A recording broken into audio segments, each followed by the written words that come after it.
ଧନତେରସରେ ଖୋଲିବ ଏହି ଚାରିଗୋଟି ରାଶିଙ୍କର ଭାଗ୍ୟର ତାଲା। ଧନତେରସରେ ଏହି ଚାରିଗୋଟି ରାଶି ହେବେ ଅତ୍ୟନ୍ତ ଭାଗ୍ୟଶାଳୀ। ଏମାନଙ୍କର ଅଟକିଥିବା କାର୍ଯ୍ୟ ଏବେ ସମ୍ପୂର୍ଣ୍ଣ ହେବାକୁ ଯାଉଅଛି। ଯେପରିକି କ୍ୟାରିୟର କ୍ଷେତ୍ରରେ ହେଉ କିମ୍ବା ବିଜନେସ୍ ବା ସ୍ୱାସ୍ଥ୍ୟଗତ ଯାହା ବି ସମସ୍ୟା ଥିଲା ତାହା ଏବେ ପୂରଣ ହେବାକୁ ଯାଉଅଛି। ଏମାନଙ୍କର ଜୀବନ ହଠାତ୍ ପରିବର୍ତ୍ତନ ହେବାକୁ ଯାଉଅଛି।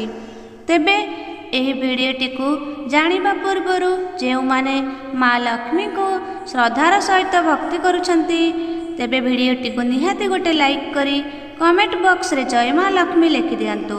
ଦର୍ଶକ ବନ୍ଧୁ, 18 ଅକ୍ଟୋବର 2025ରେ ପଡ଼ିବାକୁ ଯାଉଅଛି ଧନତେରସ। ଏହି ଦିନ ଆସନ୍ତୁ ଜାଣିବା କେଉଁ ଚାରିଗୋଟି ରାଶିଙ୍କର ଭାଗ୍ୟ ବଦଳିବାକୁ ଯାଉଅଛି। ନମ୍ବର 1ରେ ମେଷ